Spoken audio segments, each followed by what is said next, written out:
From Boise to Middleton, the 5A and 4A Southern Idaho Conferences feature 20 of the largest schools in Idaho. Highlighting the big plays and big stories from Idaho's biggest schools, this is the SIC Prepcast with Wayne Dzubak. That's right. Welcome into another edition of the SIC Prepcast here on IdahoSports.com, your top stop for everything 5A and 4A Southern Idaho Conference at Boise metro area. Brandon Bainey with Wayne Dzubak. Wayne, how are you? I'm doing great. I can't believe we're getting closer. I mean, football really starts this week.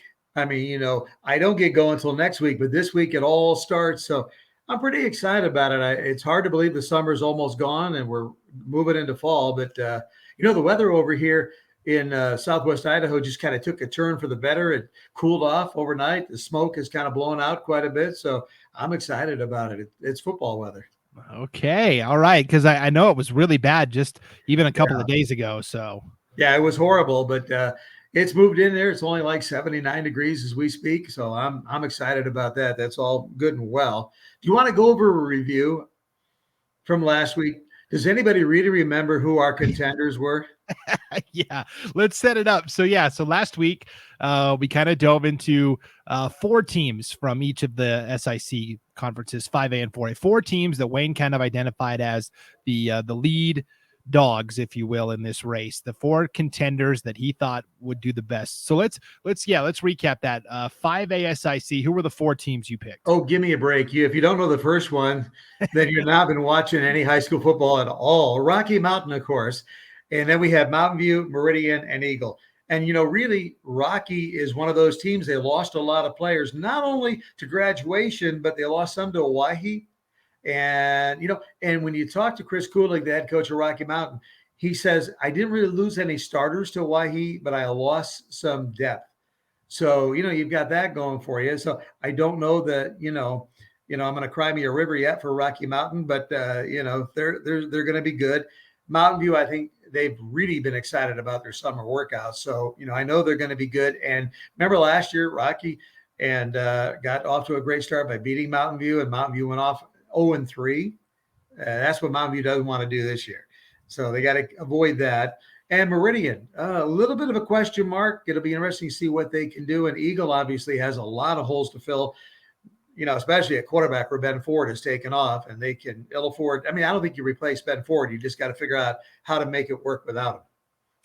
Yeah, the offense will kind of shift from being focused on his abilities now to more of like Ethan Makita, who will be a slot receiver and a running back. They'll kind of play him all over. Absolutely. And then our 4 contenders in the 4A, obviously, were Bishop Kelly, Middleton, Emmett, and Valley View. And I think those are 4 really top contenders right there. BK always in the hunt. Emmett had a great year last year, but they lost some key talent, but they do have their quarterback coming back. Middleton, again, to me, a little bit of a question mark. What can they do? They open up against Minico.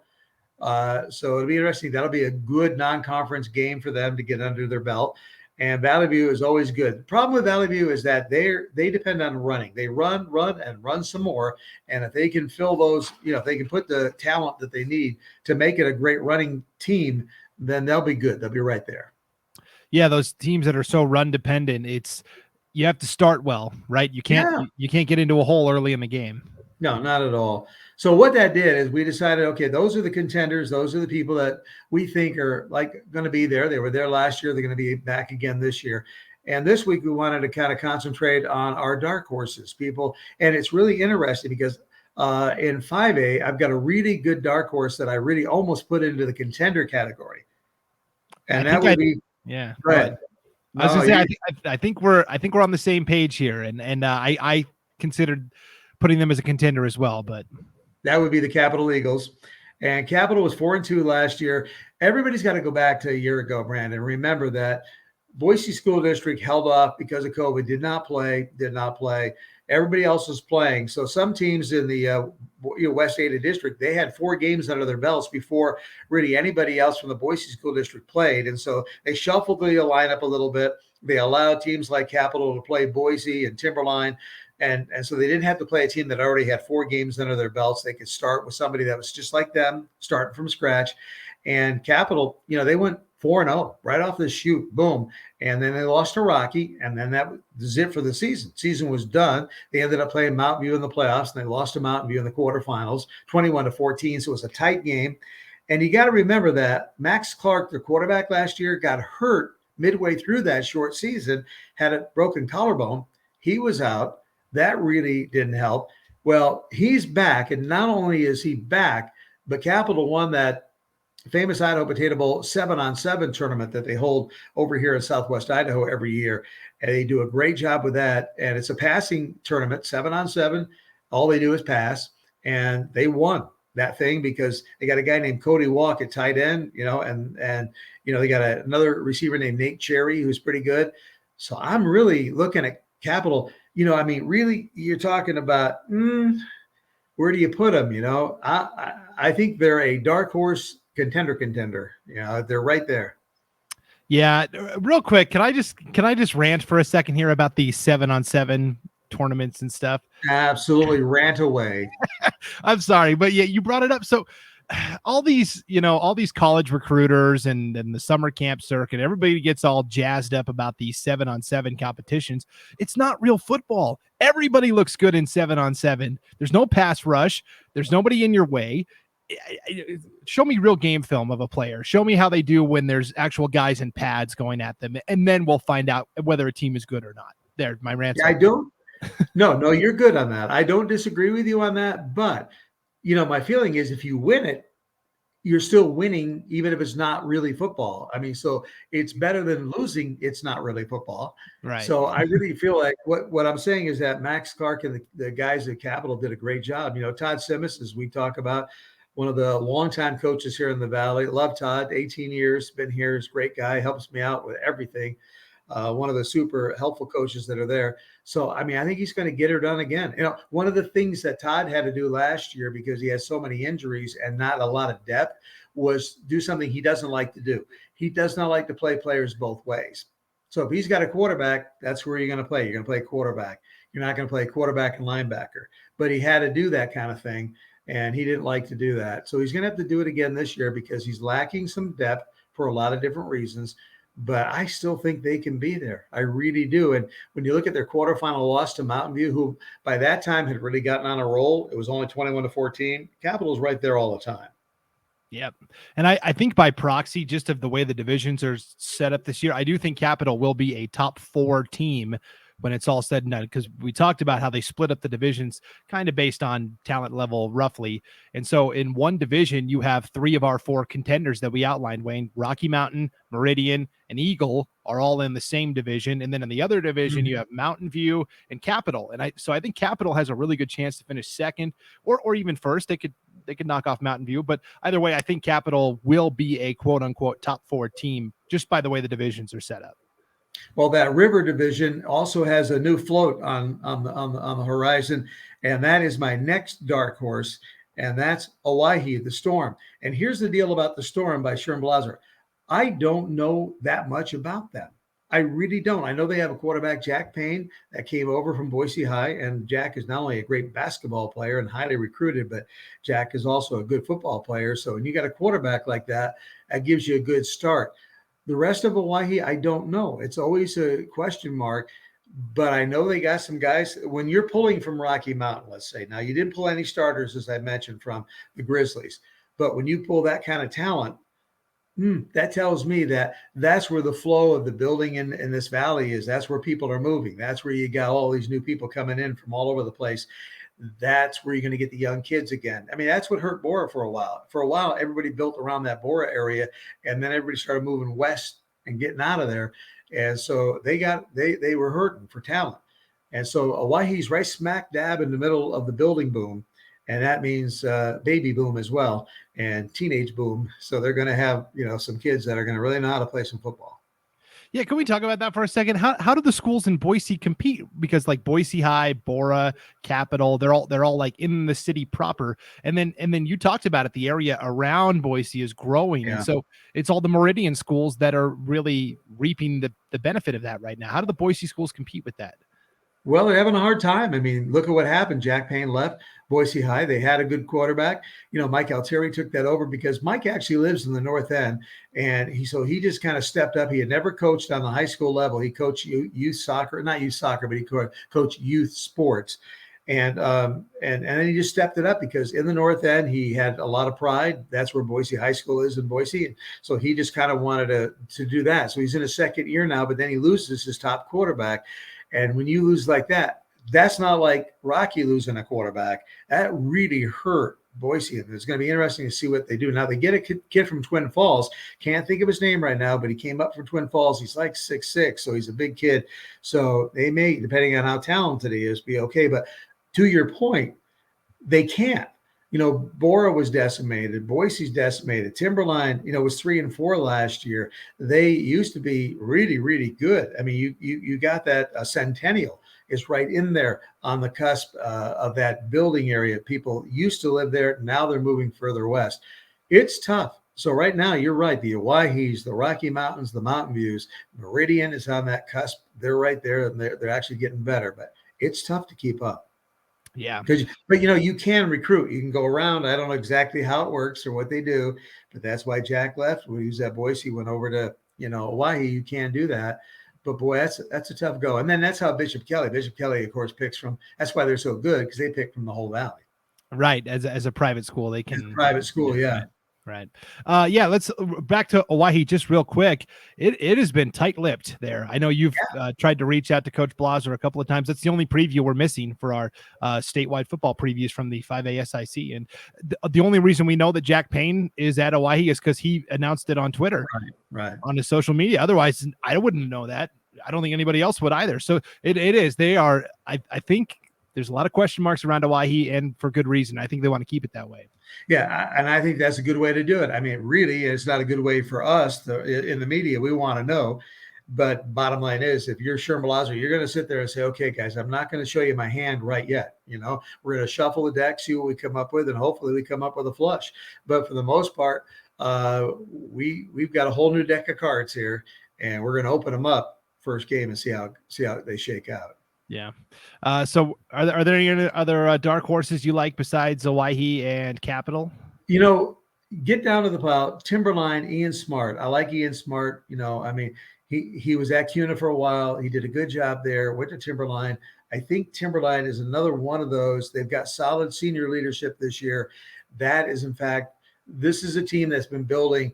They played together as sophomores, juniors, and now they're going to play together as seniors. And what Ian Smart has told me is that I think it's time to see what we can do, with the senior leadership, if they can. They've got 3 first-team All-Stater or All-SIC players and 3 second-team All-SIC players. So 6 players that were mentioned All-SIC, yet they were 3 and 4. It's tough. But now Ian's in his 5th year, Brandon, and I think he kind of knows what he has, and we'll see, what happens. Taylor Markham at running back, pretty good running back. So that's one kid to watch. And then they got an offensive lineman in Jamison Koshian, who is really good. So, and he plays defensive line too. So he's just a lineman. They just move him everywhere. Wherever they need a stud, they put him in there. Yeah. Markham, the running back, officially committed to Montana State University to play football. So that gives you an idea, how good he is. So, what do you do? I think they're right there. And then I just want to mention that somebody's going to have to get off the snide this year. They're not dark horses in my book right now, but Bora and Centennial. Those are 2 programs that have had great history. Centennial, super history. Bora, we know about that. It's historic what they do way in the past. But combined, they were 0-11 last year. Something's got to give. They've been working really hard. I know JQ Kenyon has really worked his team hard in the weight room. He likes that. He's got Brady Toth back, stuff like that. But Bora was 0-5 last year. Not typical Bora. It really isn't. And Matt Green in his second season was 0-6, and they opened up against Owyhee on Friday the 27th. So it's going to be interesting to see Centennial, Owyhee. That'll be our first look at the Storm against the Patriots. So I think those are interesting lineups. But my real dark horse is Capital, and then you've got Owyhee as an unknown. Okay, you can call it a dark horse, but right now they're just basically dark. You haven't heard anything. Right. Yeah, the lights are off. They're not a horse. Yeah, they're no horse. It's just dark. Yeah. Yeah, So for that's my sure. 5A. That's kind of how I see the 5A shaping out. And that everybody, and like I said, we did talk Boise High School in there. I don't know what to expect from Boise. I mean, Oh. they've had a rough go the last few years. So, but they're not beyond surprising some folks. Yeah, I mean Boise High actually was pretty decent last year. They beat Yeah. Bora in the matchup. But the problem with Boise High is they're automatically relegated to last place because of the schedule they have put together. They did it last year and they're going to do it this year, where they're in that same division as Rocky Mountain and schools like that, and they're not playing Rocky Mountain. So they're not playing the teams in their division that they're supposed to try and build a little positive momentum and Right. not have to play the big powerhouses and just get demolished right away, which is fine. But with that, then the deal is Boise, okay, you're automatically going to take last place and you'll have a chance to win a spot to the playoffs if you win your playoff game. They the last week of the regular season they do those SIC playoff games Right. now. But it's tough when you're already dealt that hand. But so Boise I think could be good, but the way they've set up their schedule, they're automatically going to be in last place. It's a catch-22. There's no question about it. You don't play the teams you need to play, and so you can't get there. You play the teams that maybe you can beat or have a chance to beat, and that kind of gives you a positive attitude. But it's just one of those things where I think the whole culture has to change. And what's interesting about Boise, and I've never figured it out, their track and field team is fantastic. Their soccer team is fantastic. Their basketball team is really, really competitive. So what happened to football? And I think Mike Altieri can bring it back. I mean, you needed a guy that cared about the community. He cares about that North End Boise community. He'll take care of it, no question. Yeah, I think they've got the right guy for the job there for sure. So let's hit 4A. Yeah. We talked BK, Middleton, Emmett, and Valley View. The nice thing about talking 4A is there are 8 teams in the conference. So we can talk 4 more teams. That means we have talked about everybody.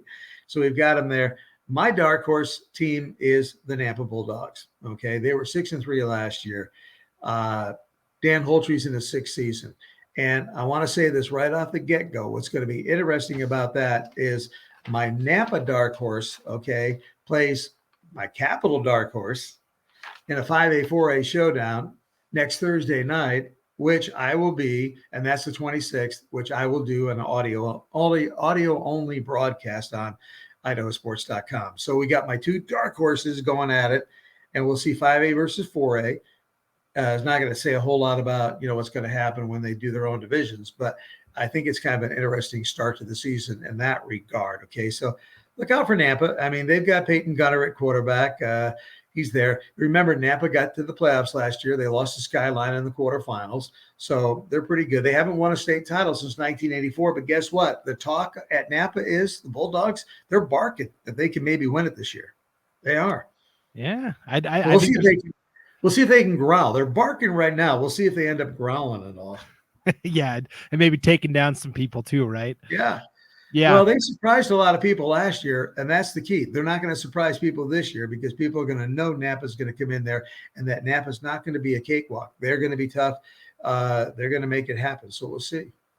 Well, and I will give Coach Holtry credit. He is not a guy that's going to just stick to the game plan. If he needs to mold how his team is playing. Perfect example, last year when camp started, Colton Siebel was at quarterback. Isaac Plew was a returning all-conference wide receiver, and he looked and said, this isn't really working. I'm going to move you guys. Plew played quarterback for the first time. Siebel was a big targeted receiver, and it worked out really well. It did. Now Plew's gone, so now they got to go with this kid Gunter. We'll see what he does. But again, they got a kid named Ryan Schuler at running back, all SIC. He's there. So they got some kids. They got some kids that can play.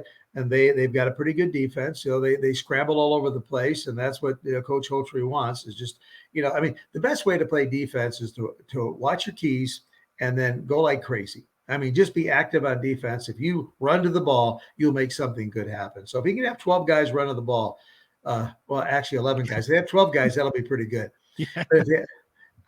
Don't know why I said 12 guys. But, so – that's the way you got to coach, though, is that 12 guys out there. Yeah. Well, you could try and sneak them out there and see, but it's tough to do. 11 guys going after the ball. That would be fun. My next dark horse, and this is kind of a, you get down there because now we're really kind of getting down here. The thing about this 4A is that you got the haves and you got the have-nots. But the next one that's making some ground to me is Columbia. Greg Asbury in his third season right here returns 4 all SIC players. Okay, they were 2-5 last year, so they were in games. All those 5 losses, they weren't all blowouts. They were in some games, and so it's going to be interesting to see what they do. Depth will be a strength for Columbia. They've got more players than they've had in a long time, so they're building that one up. And so I mean, when Columbia first opened up a few years back, they just basically they were there. You can mark them up. That was a win for somebody who came in there to play Columbia. They're not a win anymore. They're one of those teams that you better watch out for. You better prepare for. Yeah, my first introduction to Columbia, my first year in Pocatello doing radio, they made the playoffs and came to play Century in Holt Arena in the opening round. And Century was the big bad team, and Columbia upset them. That was when John Helmendaler was coaching them. He's at Wendell now, Yep. But so I saw them right off the bat, and I said, wow, this is a program that's pretty good. And then they've kind of taken a step back in a couple of years since then. But they did, and they like to run the football. And anytime you run, and you don't have kind of a multi-optional offense type thing in this day and age, it's tougher. It's like what we talked about Valley View. Valley View has always been successful with that kind of a option offense that they have, but they had the right guys to do it. Columbia, if they have the right guys, they run. But we'll see what Coach Asbury does if he kind of mixes it up a little bit, make some changes, stuff like that. But I like Columbia as a really kind of a dark horse off into the distance, if you will. I mean, because really what you have left is Ridgeview and Caldwell, and that takes care of the whole conference. Right now, Ridgeview was 2-6 last year. Tom DeWitt's in his 6th season. He felt the team underperformed in 2019. Thought that they could do a whole lot better. They had their senior quarterback as Cole McDonald. He was hurt a year ago in that short season. But the bottom line for Ridgeview is that it's got to be a team effort. They don't have a lot of individual standouts that are going to take you there. They don't have playmakers that are going to make the difference. So they got to go with the team. And the last but not least, obviously, is Caldwell. Caldwell Cougars last year, they didn't play half their games or almost all their games because they had COVID issues. They had a lot of other problems. They had that abomination with Ammon Bundy, that situation where he wouldn't wear a mask at Caldwell because of school rules. They stopped the game at halftime and forfeited. I mean, so it was a horrible year for Caldwell. And we'll see, they didn't have enough players. They had a grade issue with grades not good enough to maintain. I don't want to get too deep into that. I just want to say, I hope that Caldwell can bring it back and bring it back strong and bring it back hard because they need to. They need to have something positive happen there because last year was just a disaster. So I'm hoping for him, and we'll see. We'll be rooting for him. I always root for the underdog, as you know, and Caldwell right now is an underdog. So those are my dark horses. But I think the big thing that's coming up is I'm really looking forward to next week. We start off with that Capital Nampa game that I get to do from Donald Larson Park on Thursday night. And then Friday night of next week, the 27th, I've got Meridian against Mountain View at Mountain View. So I'm really looking forward to that kind of stuff. Yeah, that game next Friday will be real good. Yeah. And let's not forget, we talked about Rocky Mountain. Let's end on this one. Saturday night, Holt Arena, 6:30 kickoff. We're talking Highland Rams against the Rocky Mountain Grizzlies. It is playoff time in August. A rematch of the quarterfinals from last year. Yeah. And Highland could have won that. I did that game on IdahoSports.com, and it was a cold night. I froze to death. I mean, it was one of those nights where it was just cold enough. It didn't snow, but the rain was there. We had it rained all day, and then it just was so damp. It was like okay, I'm done. You're just like an icicle the whole game. And really, Highland coulda, shoulda, woulda, could have won that game again. And so it's going to be interesting to see now that they've got Rocky Mountain in a controlled environment in Holt Arena. It'll be fun to see.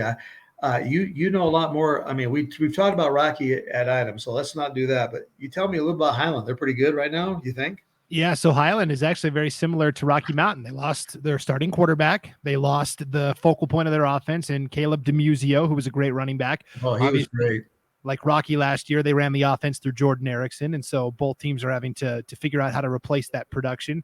I will say Highland has some offensive linemen returning that are going to be really solid dudes, Ian Allen and Kyler Williams, and that's going to really set the tone for what they hope is a more balanced offense. Jack Whitmer will be the new quarterback for Highland. He actually started the first 2 games last year before they made a switch. And then I think defensively, Highland's got some guys. Mason Fulmer is a great linebacker. The matchup that's going to be must-see is going to be Rocky Mountain wide receiver C.J. Jacobson. He's a big 6'5", tall guy. Yeah. And the guy that's going to have to guard him from Highland is Adam Jones, a senior all-state corner from last year. He actually started his career at Pocatello and transferred to Highland last year. And so that's going to be the matchup out on the edge. Who can win that matchup might determine who wins the game.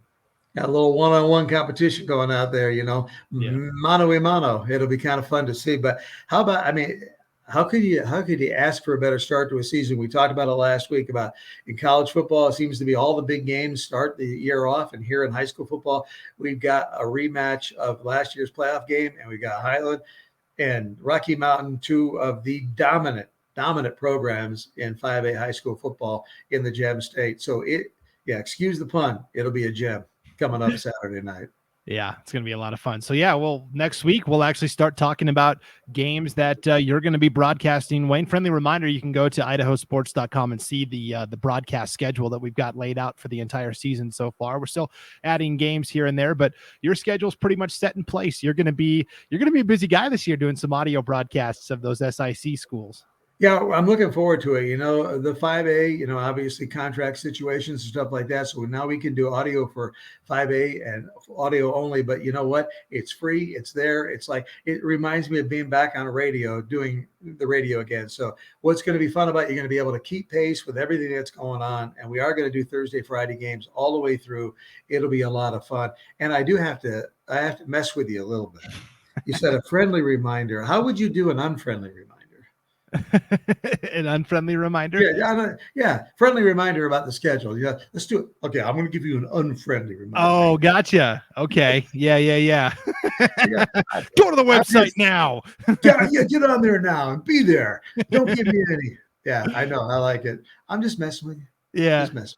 No, it's all good. Yeah. Perfect. All right. Well, thanks for tuning into this edition of the SIC Prepcast. Again, number of ways you can get the audio. You can go to our website, IdahoSports.com. There's a new drop-down menu at the top of the homepage that has all of our Prepcasts. You just click on SIC Prepcast, and the player is right there on the webpage. You can download this podcast wherever you get your podcasts at. We're still having problems with Google. They messed something up on their end. So Google Podcasts, we're working with them to try and, they botched it big time. But Google it and find out what they did wrong. Right, exactly. So and then you can get the video as well at our YouTube channel as well as our Facebook page. So all right, Wayne, we are getting into it next week. The season really takes off. It'll be fun. We'll be talking about that Highland and Rocky Mountain game. That'll be fun. A couple of other games that we'll talk about, as well. And then a big week coming up because it all starts in earnest next week, as they say. So It also starts in the Treasure Valley and as well as in earnest. Yes. In earnest, we trust. For Wayne Dzubak. On that note, I think we're done. Yeah. For Wayne Dzubak, I'm Brandon Bainey. Thanks for tuning into the SIC Prepcast here on Idaho Sports.